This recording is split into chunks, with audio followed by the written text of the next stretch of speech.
السلام عليكم ورحمة الله وبركاته. أعوذ بالله من الشيطان الرجيم. بسم الله الرحمن الرحيم.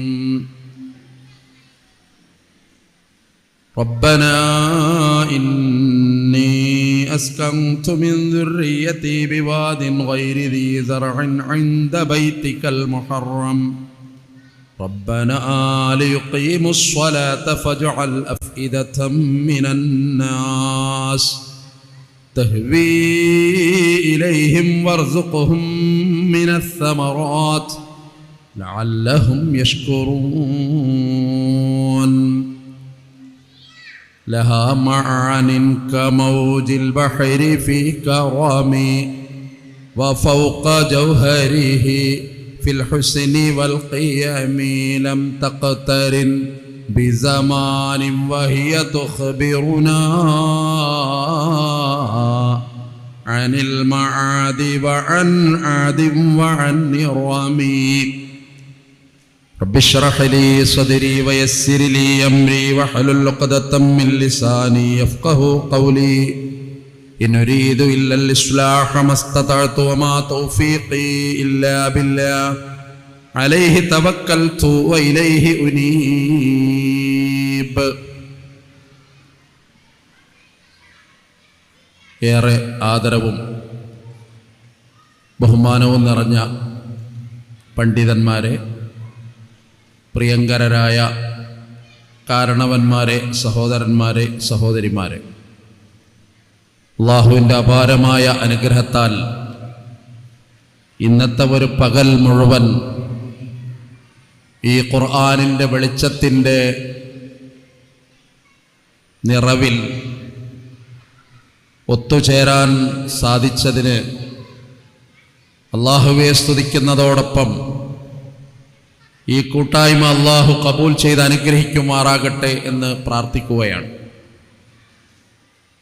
വെളിച്ചത്തിൻ്റെ 100 മാർക്ക് കിട്ടിയ ആളുകളുടെ, എൻ്റെ നാട്ടിലൊക്കെ നറുക്കെടുത്ത് ഒരാളെ തിരഞ്ഞെടുക്കലാണ് പതിവ്. അപ്പോൾ അതുവരെ എഴുതിയ ആളുകൾക്കൊക്കെ ചിലപ്പോൾ ഉള്ളിൽ ഒരു വിമ്മിഷ്ടം തോന്നിയേക്കാം. പക്ഷെ അതിന്നൊക്കെ ഒരു മാറ്റം എന്ന നിലയിൽ അർഹതക്ക് തന്നെയാണ് അംഗീകാരം എന്ന് ബോധ്യപ്പെടുത്തുന്ന തരത്തിൽ ഏറ്റവും നല്ല പഠിതാവിനെ കണ്ടെത്തുന്ന ഒരു രീതിയും ഒരു പുതുമ നിറഞ്ഞതായി തോന്നുന്നു. എനിക്ക് പറയാനുള്ളത് കുടുംബവുമായി ബന്ധപ്പെട്ട്, ഖുർആനുമായി ബന്ധപ്പെട്ട് പരസ്പര പൂരകമായി നിലകൊള്ളേണ്ട ഒരു സംഗതിയാണ് ഇവ രണ്ടും എന്നുള്ള ഒരു സംഗതിയുമായി ബന്ധപ്പെട്ട് ഏതാനും ചില കാര്യങ്ങളാണ്. അള്ളാഹു അനുഗ്രഹിക്കുമാറാകട്ടെ.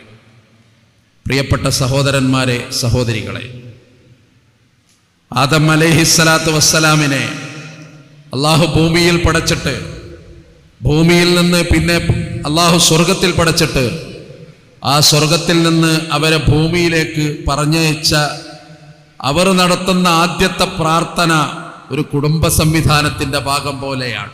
റബ്ബനാ വലംനാ അൻഫുസനാ വഇല്ലം തഗ്ഫിർ ലനാ വതർഹംനാ ലനകൂനന്ന മിനൽ ഖാസിരീൻ. അല്ലാഹ്, ഞങ്ങളോട് തന്നെ അക്രമം പ്രവർത്തിച്ചു പോയി. നീ കരുണ ചൊരിഞ്ഞില്ലെങ്കിൽ ഞങ്ങൾ നഷ്ടക്കാരുടെ കൂട്ടത്തിൽ പെട്ടുപോകും. അതിനു മുമ്പ് സ്വർഗത്തിലാക്കുമ്പോൾ തന്നെ അല്ലാഹ് പറയാണ്, ആദം നീ സ്വർഗത്തിൽ പോണം. പക്ഷെ ഒറ്റക്ക് പോകുമ്പോൾ സ്വർഗത്തിന് ഒരർത്ഥമില്ല. അതുകൊണ്ട് യാ ആദമുസ്കുൻ അൻത വസൗജുകൽ ജന്ന, ആദമേ നീ പോയി സ്വർഗത്തിലെത്തണം, നീ ഒറ്റക്കല്ല, നിന്റെ സഹധർമ്മിണിയോടൊപ്പം. ജീവിതത്തിൻ്റെ ഒരാനന്ദം എന്ന് പറയുന്നത് കുടുംബ സംവിധാനത്തിൻ്റെ ഒരു മഹിമയായിട്ട് ദീന് പരിചയപ്പെടുത്തുന്നുണ്ട്. ഖുർആൻ നമുക്ക് വരച്ച് കാണിച്ചു തരുന്നുണ്ട്.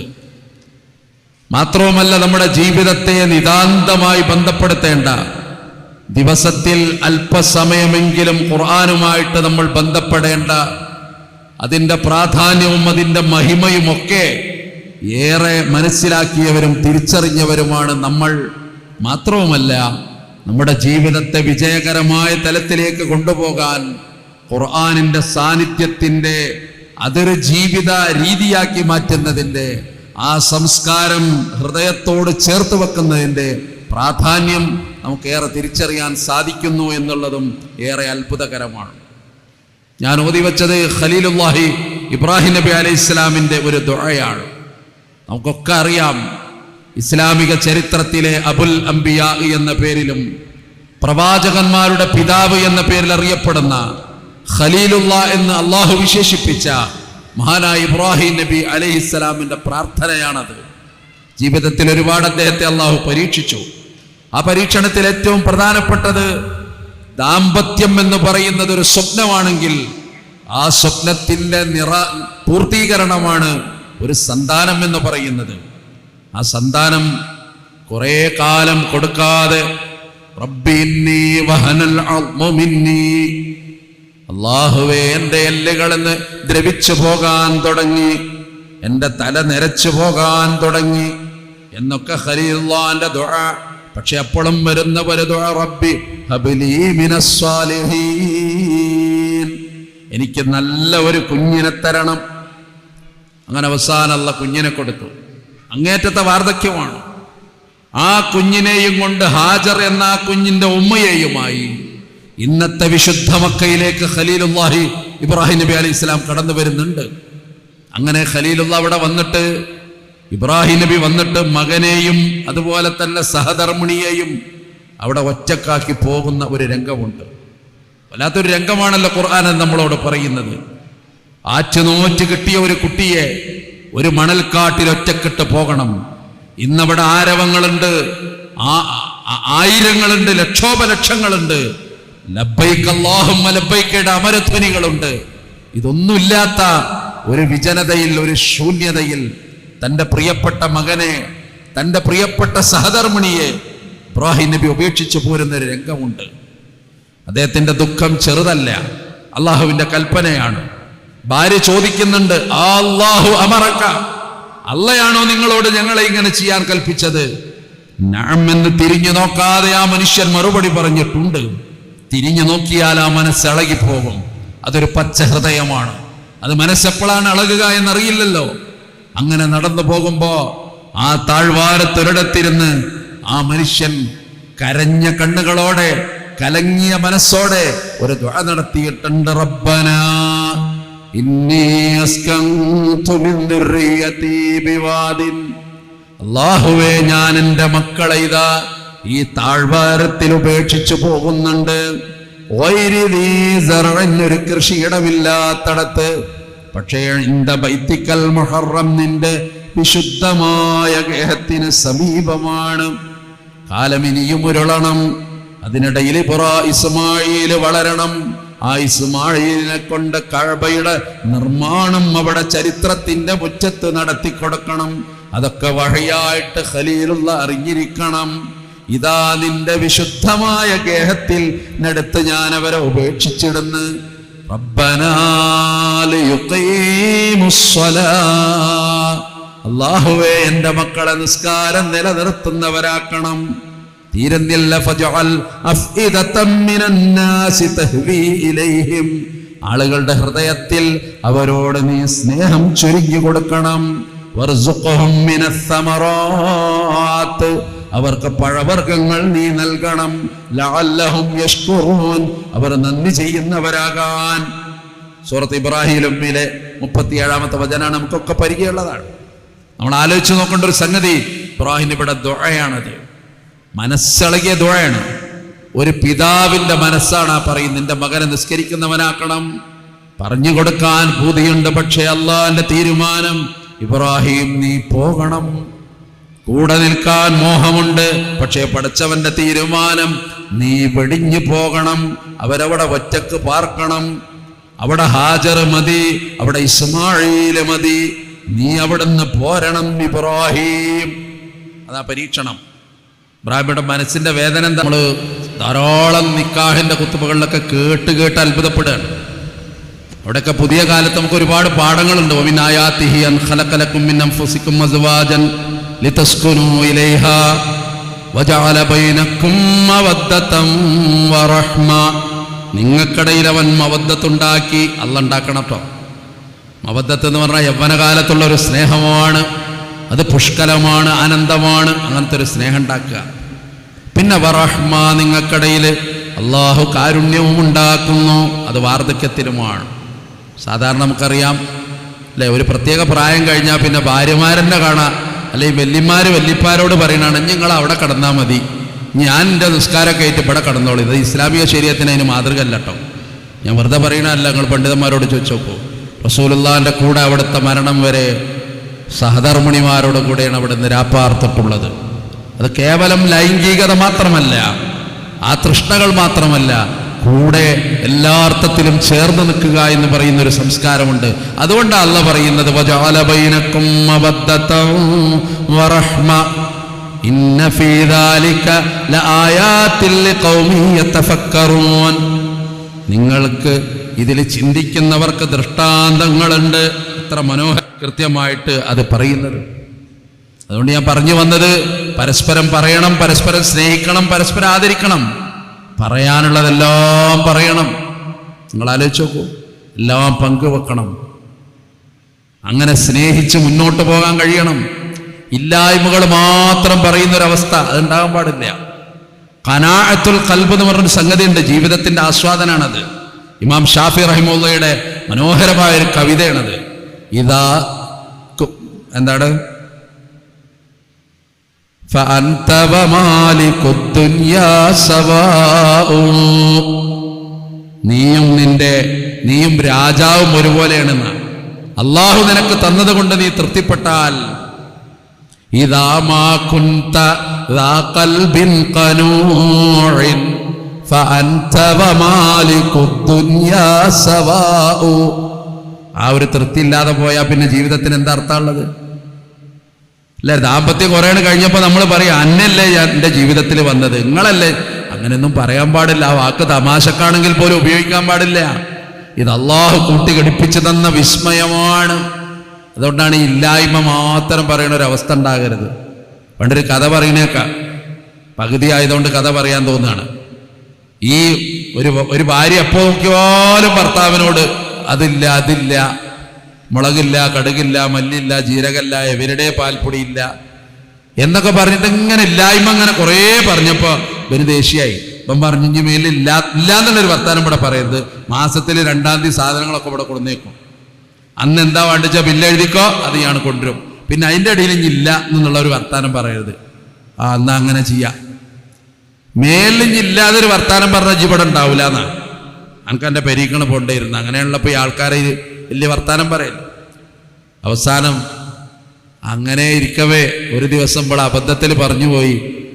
ഇയാൾ വന്നപ്പോൾ ഇല്ല എന്ന് പറഞ്ഞാൽ പ്രശ്നമാകുമല്ലോ. അപ്പോൾ ഇവിടെ പറഞ്ഞു, ഇവിടെ കുറച്ച് ബുദ്ധിയുള്ള ടീപ്പാ, മുളക് ഇല്ലായ്മ ഉണ്ട്, കടുക് ഇല്ലായ്മ ഉണ്ട്, ജീരകം ഇല്ലായ്മ ഉണ്ട്, എവരുടെ പാൽപ്പൊടി ഇല്ലായ്മ ഉണ്ട് എന്നാണല്ലോ പറഞ്ഞിരിക്കണത്. 2 നെഗറ്റീവ് കൂടിയാൽ പോസിറ്റീവ് ആകും, അല്ലെങ്കിൽ 2 അങ്ങനെയൊക്കെ ഒരു തിയറി ഉണ്ടല്ലോ. എന്തായാലും ഇവിടെ അത് പറഞ്ഞ ഇതിൽ ഇയാൾ തീരുമാനിച്ചു ഇനി ഇവിടെ നിൽക്കാൻ പറ്റൂല, അതിന് പോകണം, എന്തായാലും പോയേ പറ്റൂ, അങ്ങനെ പറഞ്ഞേക്കുക. അപ്പൊ ആ സാധു പോകാൻ തീരുമാനിച്ച്, നിവൃത്തിയില്ലല്ലോ, അങ്ങനെ പൊയ്ക്കോ എന്ന് പറയാ. അപ്പൊ ഇവള് പറഞ്ഞു എന്നാ ഞാൻ പോകുന്നതാണ്, ഇനിയിപ്പോ നിങ്ങൾക്ക് എന്നെ കൊണ്ടൊരു ഇടങ്ങേറ് വേണ്ട, ഞാൻ പോവാ. ഇവിടെ ഒരു സ്പീക്കറിൽ ഇട്ടിട്ട് മൊബൈലിലാണ് വിളിച്ചു ഓട്ടോറിക്ഷക്കാരന്, എനിക്ക് രാവിലെ എൻ്റെ പെരീക്കൊന്ന് പോകണം, എപ്പോഴാ വരിക ചോദിച്ചു. ഞാൻ രാവിലെ ആദ്യത്തെ ട്രിപ്പ് തന്നെ അങ്ങോട്ട് വരാം താത്ത എന്ന് പറഞ്ഞു ഓട്ടോറിക്ഷക്കാരൻ. ശരി, കുറച്ച് സാധനങ്ങളൊക്കെ കൊണ്ടുപോകാണ്ട് 4-5 പെട്ടി ഉണ്ട് എന്നൊക്കെ പറഞ്ഞു. ആയിക്കോട്ടെ, കുഴപ്പമില്ല. അത് എന്തിനാ പറഞ്ഞത്, ഇയാൾ പോണ്ട എന്ന് പറയാൻ വേണ്ടിയിട്ട് ഒന്ന് ഉറക്കട്ടോക്കിയതാ. പക്ഷെ ഇയാളെ വാശി കൊണ്ട് പോകുകയാണെങ്കിൽ പോയിക്കോട്ടെ എന്ന് തന്നെ ഒരു തീരുമാനം. അവസാനം ഓട്ടോറിക്ഷ രാവിലെ, പിന്നെ ഈ പെട്ടിയിലേക്ക് ഇങ്ങനെ രാത്രി മുഴുവൻ നമ്മൾ മടക്കിയേക്കാണ്. ഓരോ തുണി മടക്കിയേക്കും ഒച്ചപ്പെടുത്തിയിട്ടൊരു മടക്കിയേക്കലുണ്ടല്ലോ, എന്ന് ഒച്ച ഉണ്ടാക്കിയൊരു മടക്കലുണ്ട്. എന്തിനാ ഈ ഒച്ച ഉണ്ടാക്കണത്? ഈ ഒച്ച കേട്ടിട്ട് അയാൾ പറയുന്നത് പോണ്ട, ഞാനങ്ങനെ സ്ട്രോങ് ആയി പറഞ്ഞതാണ്, കാര്യമാക്കണ്ടെന്ന് പറയുന്നത് വിചാരിച്ച് ഒരു രക്ഷയില്ല. എത്ര ഒച്ച ഉണ്ടാക്കി മടക്കിയിട്ടും കാര്യമില്ല, എത്ര ശബ്ദത്തിൽ മടക്കിയിട്ടും ഒരു രക്ഷയില്ല. നേരം അങ്ങോട്ട് വെളുത്ത് സമയമായി, അതാ 7:15 ഓട്ടോറിക്ഷയും വന്ന്, ഇനി ഒരു രക്ഷയില്ല. അസ്സലാമു അലൈക്കും, ഞാൻ പോവുകയാണ്. വലൈക്കും അസ്സലാം. പാവം യത്തീങ്ങാന കുട്ടികളെ പണ്ട് കളിയാക്കി പറഞ്ഞിരുന്നു. ഒറ്റയ്ക്ക് ഈ കച്ചവടത്തിൻ്റെ മെത്തേഡ് അറിയില്ലല്ലോ. കടയിൽ വന്ന് പീടിയിൽ വരയിൽ വന്നിട്ട് ഒരു ലോഡ് കലണ്ടറിട്ട് വന്നിട്ട് അസ്സലാമു അലൈക്കും കലണ്ടർ വേണോ?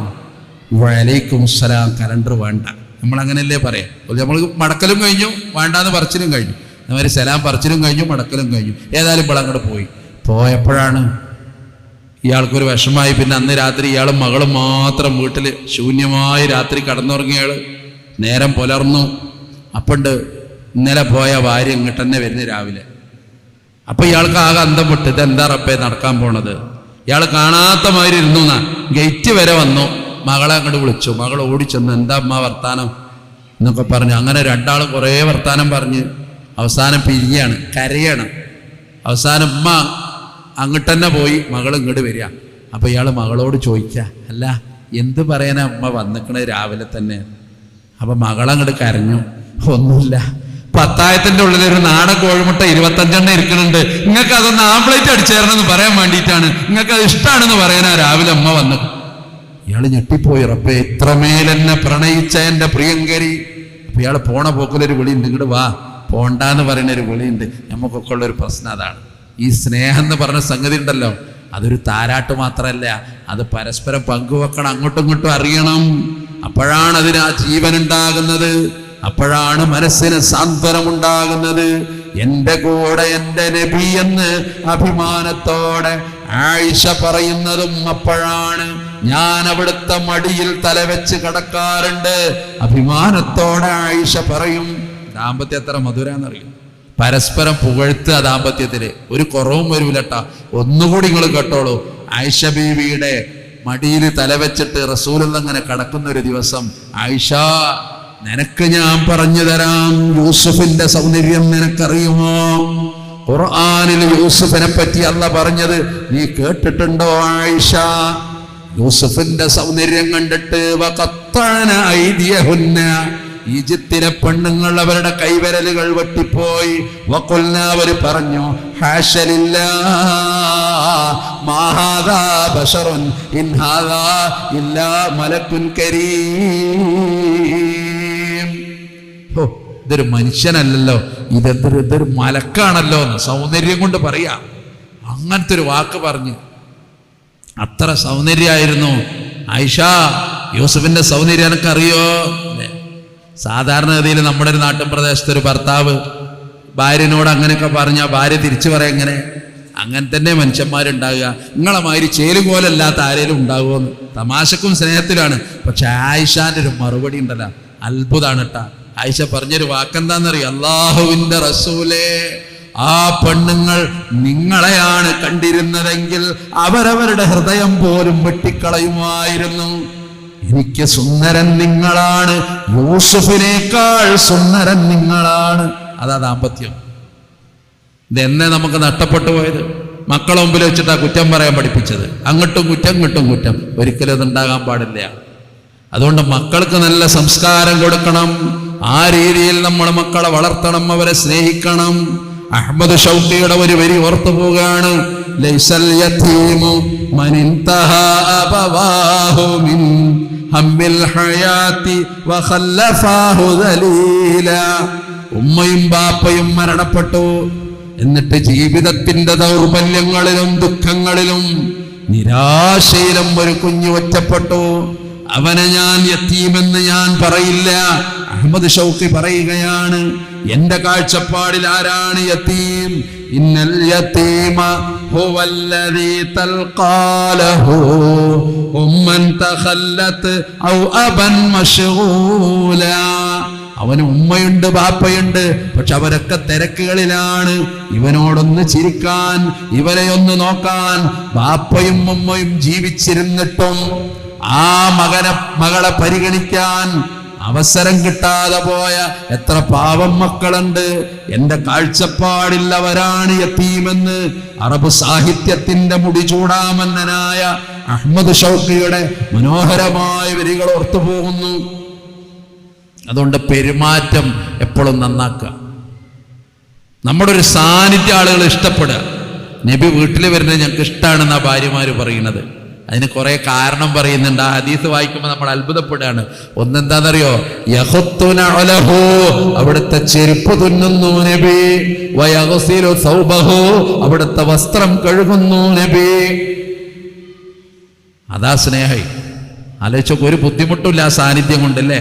ചില ഭർത്താക്കന്മാരുടെ വന്ന എൻ്റെ റബ്ബേ, ചില പെണ്ണുങ്ങൾ പാവങ്ങൾ പറയണ അയാൾ 4 ജീൻസ് പാൻറ്റോട്ടുണ്ട് വന്നു, ചാക്ക് പോലെ റബ്ബേ, അതാണെങ്കിൽ ഇതിലിട്ടിന് പൊന്തിച്ചപ്പോൾ എൻ്റെ ബടങ്ങട് കൊളത്തി എന്നൊക്കെ പറയണ പാവങ്ങൾ അല്ലേ. ഇത് നമ്മളായി ഉണ്ടാക്കിയ ഒരു സംഗതിയാണിത്. പെണ്ണുങ്ങളെ അലക്കാൻ പാടുള്ളൂ അങ്ങനെയൊന്നുമില്ല, എല്ലാവർക്കും ചെയ്യാവുന്ന ഒരു ഏർപ്പാടായിട്ടാണ് ഇസ്ലാം അതിനെ പഠിപ്പിച്ചത്. ഉമർ ഇബ്നുൽ ഖത്താബ് റളിയല്ലാഹു അൻഹു പറഞ്ഞൊരു വാക്കെന്താണെന്നറിയോ? ഒരു ഭാര്യ ഭർത്താവിന്റെ പരാതി പറയാൻ, എൻ്റെ ഭർത്താവ് എൻ്റെ ഭാര്യ ഞാൻ പറയുന്നത് കേൾക്കണില്ല, ഒരു ബഹുമാനമില്ല എന്ന് പരാതി പറയാൻ വേണ്ടി ഉമർ റളിയല്ലാഹുവിന്റെ അടുത്തേക്ക് ഇങ്ങനെ ഓടി വരുന്നുണ്ട്. അമീറുൽ മുഅ്മിനീൻ ആ നേരത്തെ വീട്ടിലാണ്, സഹോദരൻ ഇങ്ങനെ വരികയാണ് ഭാര്യയെ പറ്റി പറയാൻ അമീറുൽ മുഅ്മിനീനോട്. അപ്പൊ പകുതി വെച്ചിട്ട് അയാൾ വീടിന്റെ അടുത്തെത്തി അങ്ങോട്ട് തന്നെയാണ് പോവുക. പെട്ടെന്ന് ആരോ ഒരാൾ വന്നു പോണത് ഉമർ റളിയല്ലാഹുവിന്റെ ശ്രദ്ധയിൽപ്പെട്ടു. ആരോ ഒരാൾ പോയാലോ, അയാൾ വിളിക്കുക, എന്താ? അയാളെ വിളിച്ചു. അയാൾ വിളിച്ചപ്പോൾ അയാൾ പറഞ്ഞെന്താ പറയുക, ഒന്നുമല്ല, ഞാൻ എൻ്റെ ഭാര്യ ഒച്ച വെച്ച് സംസാരിക്കണ ബഹളം, അതിനൊരു പരാതി പറയാൻ വേണ്ടി അമീറുൽ മുഅ്മിനീൻ എന്ന നിലയിൽ നിങ്ങളടുത്ത് വന്നതാ. പക്ഷെ ഞാൻ വന്നപ്പോ ഇവിടുത്തെ ഒരു ഒച്ച കേട്ടപ്പോ ഇത്ര ഒച്ച അവിടെ ഇല്ല, അതാ ഞാൻ അങ്ങോട്ട് തന്നെ പോയത്. അതൊരു കുടുംബജീവിതം എന്ന് പറഞ്ഞാൽ അതാണ്. അത് സഹിക്കാനും ക്ഷമിക്കാനും കഴിയാന്നുള്ളത് പ്രധാനമാണ്. അത് അള്ളാഹ് ഉണ്ടാക്കിയ സംവിധാനമാണത്. അത് സഹിച്ചേ പറ്റൂ, അല്ലാതെ വാശി, വൈരം, ഈഗോ ഇതൊന്നും ഇതിന്റെ ഭാഗമാകാൻ പാടില്ല. അതുകൊണ്ട് പെരുമാറ്റം എപ്പോഴും നന്നാകണം, സ്നേഹമാകണം, എല്ലാരും പരിഗണിക്കണം. അനസ് റളിയല്ലാഹു അൻഹു പറയുന്ന ഒരു വാക്ക് അത്ഭുതം തോന്നുകയാണ്. പുണ്യനബി സല്ലല്ലാഹു അലൈഹി വസല്ലമയെ പറ്റി അനസ് പറയാ, മാ മസസ്തു ദീബാജൻ വലാ ഹരീറൻ, ഞാനൊരു പട്ട് തൊട്ടിട്ടില്ല. പട്ടിന്റെ 2 ഐറ്റമാണ്, ദീബാജ്, ഹരീർ. കട്ടിയുള്ള പട്ടോ കട്ടിയില്ലാത്ത പട്ടോ ഞാൻ എൻ്റെ കൈകൊണ്ട് സ്പർശിച്ചിട്ടില്ല. അൽയനു മിൻ കഫി റസൂലില്ലാഹ്, റസൂലുള്ളാഹിന്റെ കൈ ഞാൻ പിടിച്ചപ്പോ എനിക്കതിനേക്കാൾ മിനുസം, പട്ടിനേക്കാൾ മിനുസം എൻ്റെ നബിയുടെ കയ്യ്. വലാ ശമംതു റായിഹതൻ ഖത്തു വതിയബ മിൻ റായിഹതി റസൂലില്ലാഹ്, നബിയോളം സുഗന്ധമുള്ള ഒരാളുടെ സുഗന്ധവും എനിക്ക് ജീവിതത്തിൽ ഉണ്ടായിട്ടില്ല. ഇതൊക്കെ പെരുമാറ്റ മര്യാദയുടെ ഒരു ഭാഗമല്ലേ അത്? എത്ര മനോഹരാണ്. എന്നിട്ട് പിന്നെ പറഞ്ഞു, വലഖദ് ഖദംതു റസൂലല്ലാഹി സ്വല്ലല്ലാഹു അലൈഹി വസല്ലം 10 സിനീൻ, 10 കൊല്ലത്തോളം ഞാൻ നബിക്ക് സേവനം ചെയ്തു. ഫമാ ഖാല ലീ ഖത്തു ഉഫ്ഫിൻ, എന്നോട് എൻ്റെ നബി എന്നൊരു വർത്താനം പറഞ്ഞില്ല. വഖലാ ഖാല ലി ഷൈഇൻ ഫഅൽതുഹു ലിമാ ഫഅൽതുഹു, ചെയ്ത ഒരു കാര്യത്തെ പറ്റി എന്തിനെ അത് ചെയ്തത് അനസേ ചോദിച്ചില്ല. അതുപോലെ തന്നെ വലാലി ഷൈഇൻ ലം അഫ്അൽഹു അല്ലാ ഫഅൽത കദാ, ഞാൻ ചെയ്യാത്ത ഒരു കാര്യത്തെക്കുറിച്ച് നീ എന്തേ അത് ചെയ്തില്ലേ എന്ന് എൻ്റെ നബി എന്നോട് ചോദിച്ചില്ല. എന്താണ് ആ സ്വഭാവമൊക്കെ? നമ്മൾ അത്ഭുതത്തിലും വിസ്മയത്തിലും നിലകൊള്ളില്ലേ? ഖുർആൻ എന്ന് പറയുമ്പോൾ അത് കുടുംബമാകണം, കുടുംബമെന്ന് പറയുമ്പോൾ അത് ഖുർആനാകണം. നമ്മളെ ചർച്ചകളൊക്കെ അങ്ങനെ ഉണ്ടാകട്ടെ, പെരകളില്, വീട്ടുകളില്, മക്കളൊക്കെ പഠിപ്പിക്കുമ്പോഴേ അല്ലേ, ഇവിടെ വെളിച്ചം എത്ര മനോഹര, കുട്ടികൾ ഓരോരുത്തരിങ്ങനെ ഞാൻ അന്തം വിടുമായിരുന്നു, എത്ര സ്പീഡിൽ ചെയ്യണത്. കുറെയൊക്കെ ഭാഗ്യാവാം, എന്നാലും ഉണ്ട് അതിലെന്തൊരു പുണ്യാണത്. ആ ഒരു മത്സരത്തിൻ്റെ ഒരു പുണ്യം നോക്കൂ നിങ്ങൾ, അതിൻ്റെ ഒരു ആനന്ദം നോക്കൂ. അതുകൊണ്ട് ഞാൻ അവസാനിപ്പിക്കുകയാണ്. ഞാൻ പറഞ്ഞു വന്നത് ഖുർആനുമായിട്ടുള്ള നിരന്തരമായ ബന്ധം. ഉസൂരിയുടെ വാക്ക് ഞാൻ കടടുത്ത് കൊണ്ടും പറയാണ്, ലഹാ മആനിൻ കമൗജിൽ ബഹരി ഫീ കറമിഹി വഫൗക ജൗഹരിഹി ഫിൽ ഹുസ്നി വൽ ഖിയമി ലം തഖതരിൻ ബിസമാനിൻ വഹിയ തുഖ്ബിറുനാ അനിൽ മഅദി വഅൻ ആദിം വഅൻ നിറമി. ഈ ഖുർആൻ ഒരു കാലത്തിന്റെ കൂടെ ഒട്ടി നിന്നതല്ല, അത് സർവകാലികമാണ്. മആനിൻ കമൗജിൽ ബഹരി, അതിന്റെ ആശയം കടലിന്റെ തിരമാല പോലെ, പിന്നെയും പിന്നെയും തീരത്തെ തല്ലുന്ന തിരമാല പോലെ.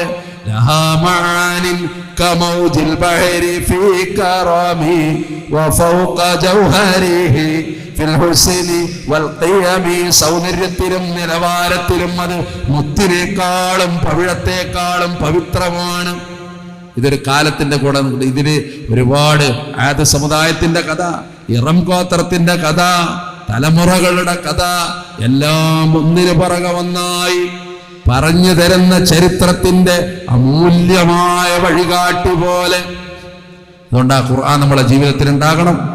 എൻ്റെ ബഹുമാന്യനായ സുഹൃത്തും മലയാളക്കരയിലെ ഇസ്ലാഹി രംഗത്തെ ഒരു ഉജ്ജ്വല ഭാഷകനുമായ ബഹുമാന്യനായ നമ്മുടെ അലി ഷാക്കിർ സാഹിബ് ഇവിടെ എത്തിയിട്ടുണ്ട്. ഞാൻ അവസാനിപ്പിക്കുകയാണ്. അതുകൊണ്ട് പ്രിയപ്പെട്ടവരെ, നമ്മൾ ഈ ഒരു ഇരുത്തത്തെ പകല് ഖുർആനുമായിട്ടുള്ള ബന്ധം, പ്രത്യേകിച്ച് നമ്മളെ കുടുംബ ജീവിതവുമായിട്ട് അതിനുള്ള സ്വാധീനം അതുണ്ടാകണം. ആ രീതിയിൽ മുന്നോട്ട് പോകാൻ നമുക്ക് കഴിയണം. അള്ളാഹു റബ്ബുൽ ഇസ്സത്ത് നമ്മളെ അനുഗ്രഹിക്കുമാറാകട്ടെ. ഈ കൂട്ടായ്മ അള്ളാഹു കബൂൽ ചെയ്ത് അനുഗ്രഹിക്കുമാറാകട്ടെ. മരണപ്പെട്ടു പോയ ഒരുപാട് പ്രിയപ്പെട്ട ആളുകൾ, സ്വപ്നങ്ങൾ ഒറ്റ രാത്രി കൊണ്ട് നിഴലിച്ചു പോയ വയനാട്ടിലെ ഒരുപാട് സഹോദരങ്ങളടക്കം ഗുണപാഠം നമ്മുടെ മുമ്പിൽ ഒരുപാടുണ്ട്. അവരുടെ ഒക്കെ പരലോക ജീവിതം അല്ലാഹു സ്വർഗതുല്യമാക്കി കൊടുത്ത് അനുഗ്രഹിക്കുമാറാകട്ടെ. നമ്മളാക്കാൻ മെഴുകുതിരി പോലെ ഒരുക്കി തീർന്ന ബാപ്പയും അമ്മയും മാറടി മണ്ണിൽ കിടക്കുന്നുണ്ട്. അവരുടെ ഖബർ ജീവിതം അല്ലാഹു സ്വർഗമാക്കി കൊടുത്ത് അനുഗ്രഹിക്കുമാറാകട്ടെ. ഖുർആൻ പഠിക്കുവാനും അത് ജീവിതത്തിൽ പകർത്തുവാനും അതിനനുസൃതമായിട്ട് നമ്മളെ മക്കൾ വളരുവാനും ഖുർറത്തു അഅ്യുൻ എന്ന സൗഭാഗ്യം മക്കളിൽ നിന്നും കുടുംബത്തിൽ നിന്നും അനുഭവിക്കാനും അല്ലാഹു നമുക്ക് തൗഫീഖ് തന്ന് അനുഗ്രഹിക്കുമാറാകട്ടെ. റബ്ബനാ തഖബ്ബൽ മിന്നാ ഇന്നക അൻതസ് സമീഉൽ അലീം വതുബ് അലൈനാ ഇന്നക അൻത തവ്വാബുർ റഹീം. റബ്ബനാ ഹബ് ലനാ മിൻ അസ്വാജിനാ വദുർരിയാതിനാ ഖുർറത അഅ്യുൻ വജഅൽനാ ലിൽ മുത്തഖീന ഇമാമാ. വസ്സലാമു അലൈക്കും വറഹ്മത്തുള്ളാഹി വബറകാതുഹു.